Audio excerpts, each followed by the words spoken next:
Welcome everyone to Around the ATL, episode 11 on SportsVisions 92.1 FM. Very excited to be here tonight as usual. Thanks for listening on the TuneIn app. Please don't forget to subscribe to the IMTM Worldwide Radio YouTube page. That's scrolling at the bottom right there, where you can watch each live version of the show. Thank you to Southern Classic Transportation for being one of our sponsors. Make sure you call Dennis in Atlanta, 404-291-0150. The best limo service in the city. And also IMTMWorldwideImages.com. You can call 706-393-8426. Any photography needs that you need, make sure you call them. Let them know Around the ATL sent you. I want to also mention, visit IMTMWorldwideRadio.com for all shows according to the radio, and also other sponsors, other contributors to the show. Speaking of contributors, Jamal Price of Price Design Club, artist Ram One and producer Calcutta, and Yolanda Elder Strong, thank you for all that you've done. And some of our fans, I like to give a shout out: Josh, Martavius, Deja, Tariq, Sequoia, Sherry, Hallie, and I'll go ahead and throw in Lily and Sierra, even though they're not watching the show right now. But they do support the show. Quick announcement: the Columbus Clingstones baseball team will be airing on SportsVisions 92.1 FM this season. So our show will be moving to a new time, possibly a new day. As soon as we get an update, we'll give it to you.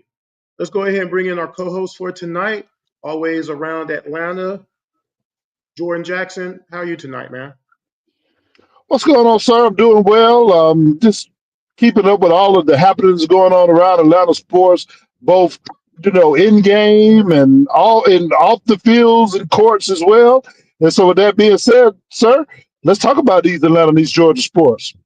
Well, it is 2025 season for all of Major League Baseball. The Braves season has begun, and it's not been fun so far. And that being said, I want to go ahead and bring in our special guest for the night, since the season has officially gotten started. He's someone I've known for a good little bit now, and he is going to be our resident Braves correspondent for the season. His name is Blake Newsome. Let's see if he's ready to go here.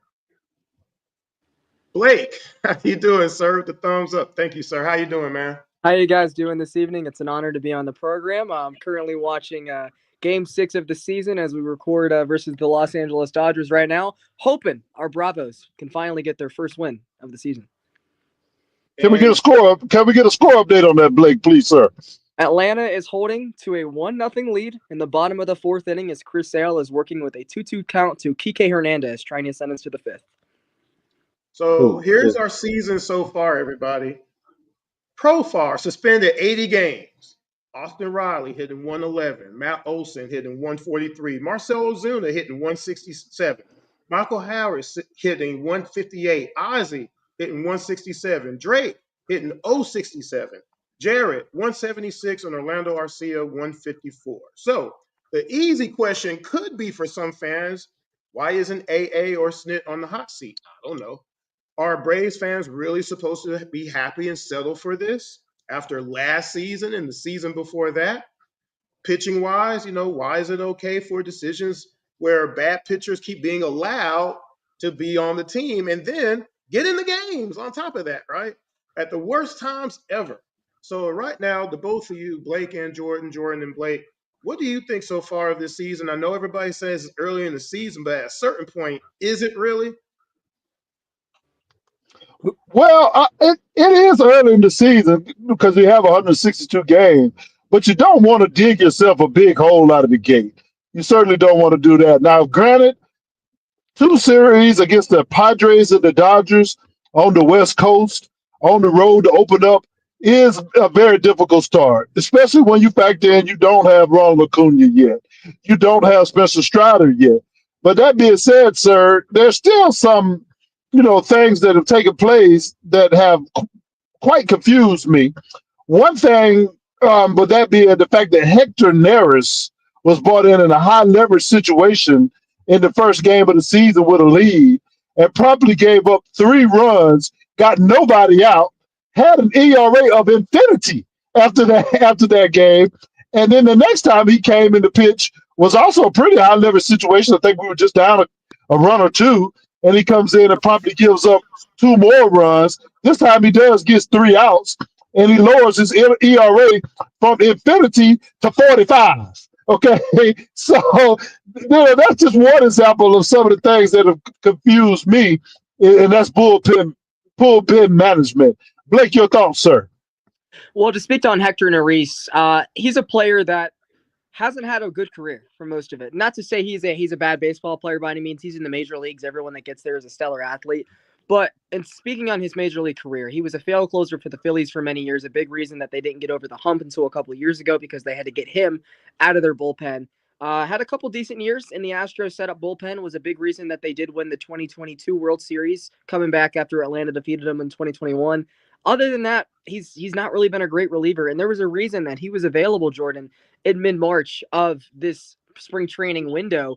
And so for him to be in a high leverage situation for Atlanta is just a lack of moves made this offseason, which is embarrassing. I'm sure Alex Anthopoulos tried to do a little bit more than he wanted to. Obviously, he's hand-tied to Derek Schiller and Terry McGurk in parts of Liberty Media, being that the Atlanta Braves don't have an actual ownership group like Arthur Blank and Tony Ressler. I'm not a big Alex Anthopoulos fan as I was a couple years ago. I think he's let a lot of talent walk out the door, and it has downgraded the roster. For example, Freddie Freeman to Matt Olson, William Contreras to Sean Murphy.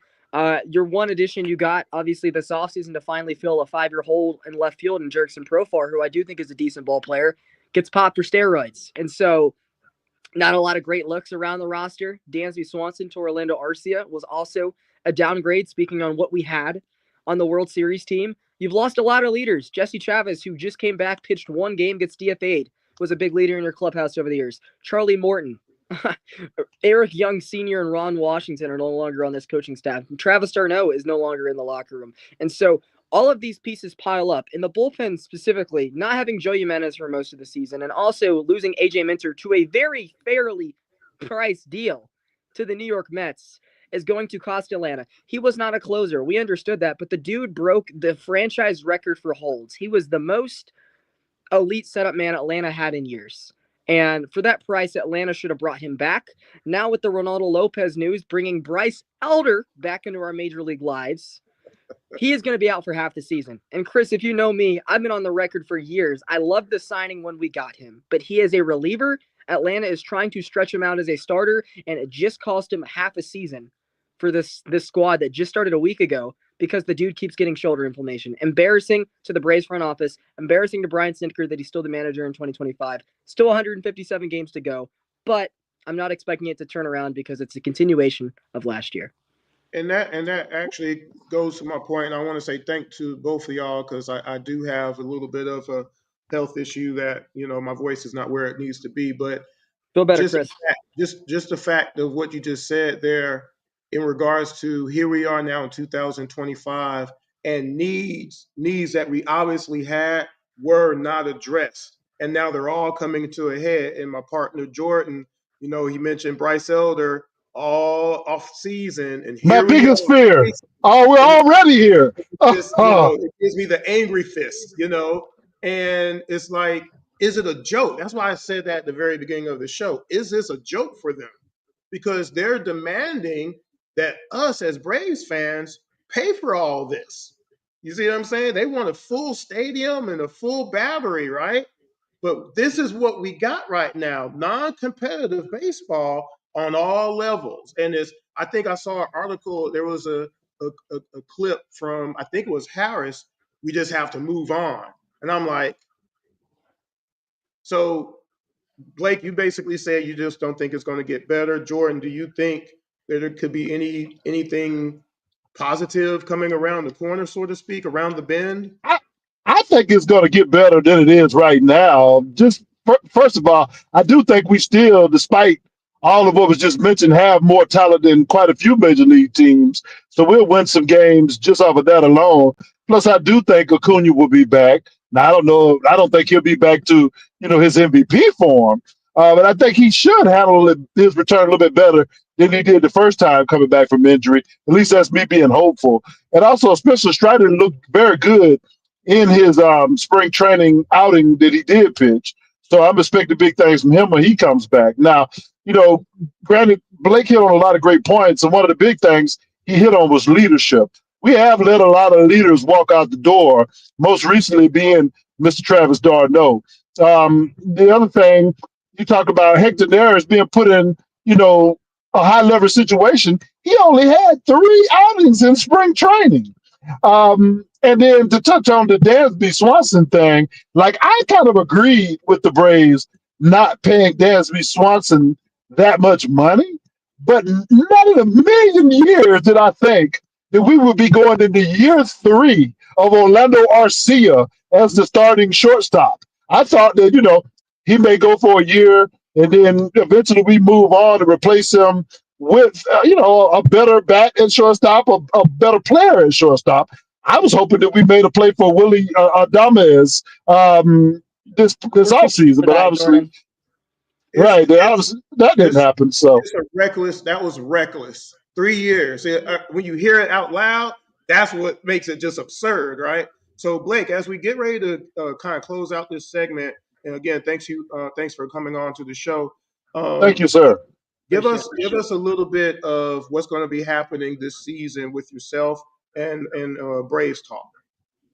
Well, I do agree with Jordan to the degree that I don't expect the Braves to go winless. I do think things will get better, but I'm not expecting a division title for this team this year. And a lot of it comes back to the Phillies and Mets organizationally have gotten a lot better the last couple of years. The Braves can't continue on them messing up on what they do in the offseason to keep control in the division. So I definitely think Atlanta will still stay in the wild card race, more than likely have a winning season, but I don't think it's going to be the same from what you saw the last 6 summers until last season of them winning 95 to 100 games, losing 300 innings in the starting rotation between Charlie Morton and Max Fried. Going to be tough. Sean Murphy's already on the shelf.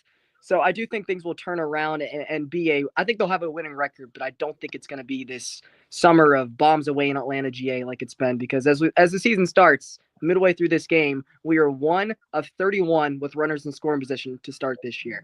But what was it? 27 straight innings we went without a run. 27 straight. That is 3 entire ball games, and we got a new hitting coach. Right. And just to go back on one more thing you talked about going from Contreras to Sean Murphy. That's something I have lamented for quite some time, and I think it has some stuff to do with some of the more veteran pitchers at the time not being comfortable with Contreras behind the plate. But both of those pitchers are gone now, and you replaced a young all-star caliber bat with a guy who's had trouble staying healthy and didn't hit the ball well when he was healthy last year. So it's just a shame. Yeah, Blake, I appreciate you. I appreciate you joining us tonight. Tell everybody where they can find you on the internet, sir. Well, I would love to come back and further discuss the William Contreras thing this summer on the next time I'm on your program, because I would love to give that answer for Jordan. Where you guys can hear me talk about that a lot more frequently is on X or Twitter at Newsom, Newsom, Sports ATL. I talk Braves, Falcons, and Hawks, mostly Braves over there, and I love to do Braves post-game spaces and emergency reaction spaces on Twitter. Just yesterday afternoon, we had a 3-hour space regarding the Jerks and Profar suspension news, but love what you guys do over here at Around the ATL. Love to be on here in the near future to continue talking about these subjects as the ball club improves. And Jordan, we can further discuss the William Contreras things this summer, even though I have high hopes for Drake Baldwin. Thank you guys so much, and I hope to talk to y'all soon. Absolutely. Thank you, Blake. See, that was a great cliffhanger we left Blake on, right? Excellent. So that being said, let's go ahead and swing into the Hawks. Now, we have to do this segment pretty brief, Jordan. Just go ahead and throw it out to you on live radio here on SportsVisions 92.1 FM. At the moment of our broadcast, the Hawks were 4 games behind the Bucks for the 6th spot, 5 games behind the Pistons for the 5th spot. Hawks have a 1-game lead on the division at the time of this show. Hawks have 27 conference wins, 17 wins against teams 500 or better. Hawks were 17th in team defensive rating this season, and they 36 and 38 at the time of our recording. Last year, the Hawks lost 46 games. There are people that want the Hawks to be like the team from last year, though, for some reason. Isn't that strange? Jordan, what's your outlook on the rest of this season for the Atlanta Hawks? Well, I think it's imperative that the Hawks get the 7th seed, if at all possible, which we are still in a fight for the 7th seed. Currently, we have dropped to the 8th seed after a recent loss to the Portland Trail Blazers.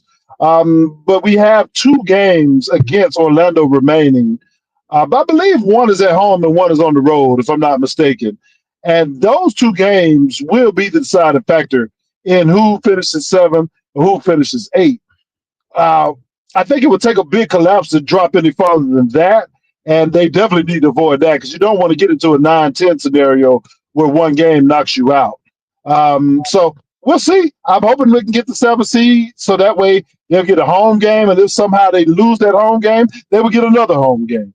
So that's what I'm looking at now. I think the 6th seed is done. Detroit has kind of pulled away from us. We had a chance of catching Milwaukee after just recently beating them, but now like we dropped the game to Portland and they won their game, and so it's getting dicey now, sir. Well, there's a lot of people, like I said, that don't want to see the team succeed at all. I, on the other hand, I want them to see the success of having a clinched playoff spot if they can pull it off, win a first round series, possibly having a shot at winning a second round series. Because it is actually possible. If they did clinch the 6th spot, they play the Knicks, which we know they can beat them. They've beaten them before. If they finish 7th, they play the defending champion Boston Celtics, who they've also beaten several times, right? I believe they can beat anybody in the East in a 7-game series, and they showed that even during the tournament earlier this year. I So for want me, Cleveland. I and want Cleveland. Cleveland as Now, well. I don't want to necessarily want to finish 8th, but I like our chances against Cleveland, especially if they try to put DeAndre Hunter on Trey Young. I can tell that he's going to get cooked very thoroughly. Few positive notes. Zachary Ricochet was named Rookie of the Month for March. Had a rough shooting game against Portland, but had 36 points against Milwaukee. And so he just continues to improve. Dyson Daniels, he has become the youngest steals leader in history of the NBA. And an insane stat given to us by Grant Shirley on Twitter is he has 110 steals. It's probably going up some now in the first half of games this season. He could have played in 0 second halves all season, and he would still be 3rd in the league in steals. That is just insane. Also, a couple of other positive notes. Trey Young has the most assists by any player since 2019.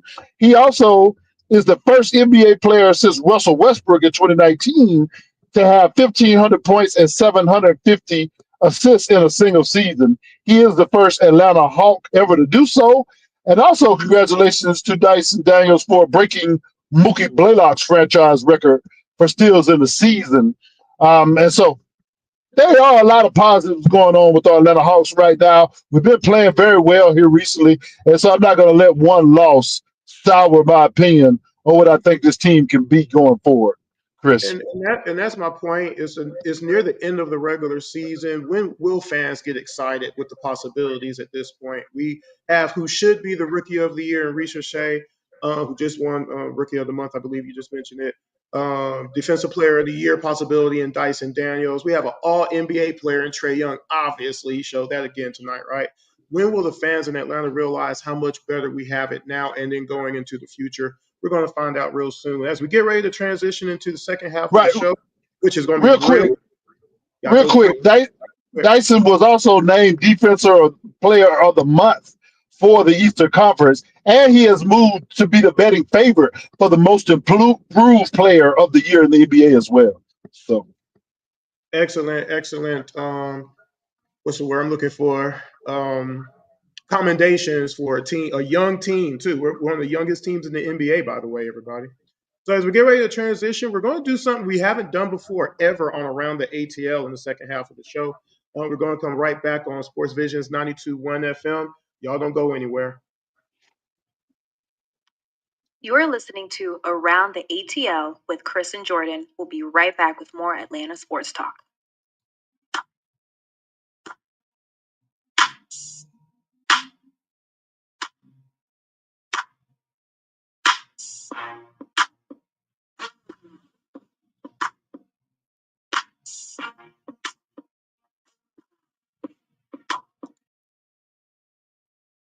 Told y'all it was going to be a brief break. This is Chris on Around the ATL on SportsVisions 92.1 FM. And we're going to do something we have never done before on Around the ATL to date. We're going to talk about a team that is outside the state of Georgia. Now, usually we wouldn't do this, but there is a city that's kind of close to one of the cities that we talk about all the time, aka Columbus, Georgia. That's not that far away. That's the city of Auburn, Alabama. And because the NCAA tournament is going on right now, we got to talk about them just a little bit. The Auburn Tigers, who are the number one seed, and they just won to get to the Final Four. They beat the Michigan State Spartans, that is, 70-64. And I actually watched that game. I saw Johnny Broome get hurt, and I thought he was not going to come back. And then he did a Willis Reed, came into the game, snagged a big rebound, and then hit a three, and they ended up winning the game. Jordan, talk about Auburn briefly, sir. Well, they're getting ready to face it off against the Florida Gators. So you got an SEC versus SEC matchup with the winner going to the Final Four. And the last time they played the Gators, they beat the Gators pretty handily. And so I do think they have a great chance. Now, am I excited to talk about Auburn? No, I'm not, because they are a rival of our Georgia Bulldogs, but they are in our listening area. So we do thank everyone, including those in Auburn, Alabama, for listening to you folks on Around the ATL on SportsVisions 92.1 FM. And to be honest with you, sir, if it comes down to the Gators in Auburn, and I'm really not rooting for anybody, but if I had to root for somebody, I'm pulling for Auburn on the win over the Gators. And so either way, we're going to get an SEC team in the championship. Now, I don't think that we're going to get a champion from the SEC, because I do think Duke is going to win the whole thing. No, that being said, I just disrespected Houston big time. So, watch them win it all and prove me all the way wrong. So we'll see, Chris. If you're watching on IMTM Worldwide Radio on YouTube, you see me kind of shrugging my shoulders a little bit. But we got through the segment, though, all the same. So shout out to Auburn, still, SEC representing, but that's about all I can do for them. Atlanta Vibe. Reminder of announcement, we got Leah Edmond, the MVP of last year's Pro Volleyball Federation. It's going to be on Around the ATL in her interview, so definitely keep up with SportsVisions 92.1 FM for that. That being said, the Vibe are still on fire. They continue their winning ways by beating San Diego Mojo 3-1, and then shut out the Columbus Fury 3-0. Leah Edmond had 22 points, 2 blocks. Morgan Hintz had 20 digs and 5 assists. In the shutout against the Fury, Aiko Jones had 4 blocks and 7 digs and 2 aces as well. So they're playing pretty good. They're 14-8 now. They're second place. Amazing. If you still have not watched a professional volleyball game, what are you waiting for? They'll be in the playoffs again this year. Don't miss out. Make sure you buy your tickets. Let them know Around the ATL sent you. Jordan, could you give us some updates on Atlanta United, College Park, and also a reminder about that championship we just won? Yes, sir. We'll start with the Skyhawks. They dropped their first game to the Greensboro Swarm, 112-101. Atlanta was led by the guy with the greatest name in the world, Jordan Bowden, with 17 points, and Kevon Harris with 21 points in that game. Then they face off against Greensboro in College Park, and they bounced back and won that game, 119-112. Kevon Harris had 28 points and 14 rebounds in that game, and Daquan Plowden had 18 points on 5 of 7 shooting, 2 of 3 from three-point range. The Skyhawks have finished up the regular season at 17-17, and unfortunately that was not good enough to qualify for the top 6 in the G League playoffs. So that is going to be it for the College Park Skyhawks. Decent season, but unfortunately kind of faded off at the end, losing a lot of players, some playing with the big club, some were snatched up on 10-day or 2-way contracts by other teams. And so, we look forward to catching the Skyhawks again next year. As for Atlanta United, they did get a win this week, thankfully. They beat NYCFC 4-3. That improved College Park's record to 2 wins, 2 losses, and 2 draws. They actually were down in that match because NYC got an early goal. Then Alexei Moranchuk scored at the 42nd minute to tie the match. And then NYCFC struck again twice to take a 3-1 lead. But then you had Keaton Park scored in the 62nd minute, Miguel Amarone get a goal in the 75th minute, and Emmanuel Latte Locke get a goal in the 84th minute to power the Atlanta United FC to a 4-3 victory. Shots on goal, Atlanta United only had 6 shots on goal, so they made the most of them by scoring 4 goals, whereas NYFC had 7. But Atlanta actually had the most overall shot attempts, 14-9. And Brad Guzan also had 4 saves to help power Atlanta United FC to the win. And you mentioned the championship, and we mentioned this last week on Around the ATL, but the championship is always worth mentioning again. The Atlanta Drive Golf Club, led by Mr. Billy Horschel and Mr. Patrick Cantlay, did bring home the first ever TGL Golf Championship to the city of Atlanta. And we can't thank those gentlemen enough. And I'm looking forward to see if any of those guys are going to tee off in the Masters. And I will be rooting for them with the fact that they brought us a championship. Plus, my guy Tiger is no longer playing in this Masters. And we may not ever see him on the PGA Tour again, unfortunately, with his latest Achilles injury, Chris. In Columbus, Georgia, the Columbus RiverDragons. First of all, shout out to Tom Callahan calling his 1,300th game recently. Huge accomplishment and milestone. The RiverDragons played 3 straight home games against the Poughkeepsie Venom. They went 1-2. But they're still in third in the conference. Playoffs are coming. Y'all need to go to Columbus Civic Center and enjoy some playoff hockey. The Columbus Lions lose their first game of the season, 40-20. But still, their next game is April 18th. So make sure you also, again, support them at the Columbus Civic Center. Jordan, we got about 3 minutes, really 2. Anything else you want to follow up before we get off the air tonight? I just want to say, continue to support all of our Atlanta and Georgia teams, support your local teams, support the statewide teams, support them all except Georgia Tech. I'm joking. I know there are Tech guys out there. So if you're a Tech guy, support your team, but I would be supporting the Dogs. With that being said, looking forward to G-Day to see the Georgia Bulldogs getting back in action and just continue to cover these Atlanta and these Georgia sports, Chris. We had fun tonight on our 11th show, everyone, on SportsVisions 92.1 FM around the ATL. Make sure you support us from wherever you're listening from, the TuneIn app especially, and also the IMTM Worldwide Radio YouTube page. Make sure you support Southern Classic Transportation and also IMTM Worldwide Images as our sponsors as we get ready to get out of here. Jordan, any last words? Quickly.